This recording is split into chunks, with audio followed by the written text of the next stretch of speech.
Ever wondered how a modern modular home comes together?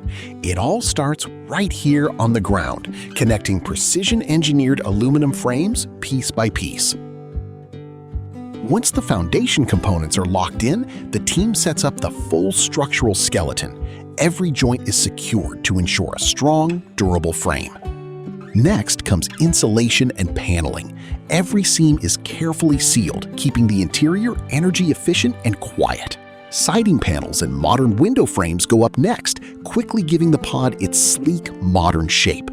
And of course, every unit is water tested to make sure it can handle the elements effortlessly. A few final touches like the balcony railing, and just like that, the complete exterior is ready.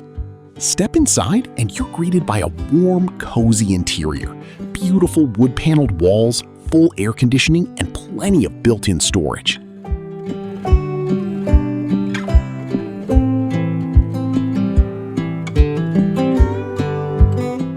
The bathroom features a sleek rain shower head and a custom wooden vessel sink that adds a subtle touch of natural warmth.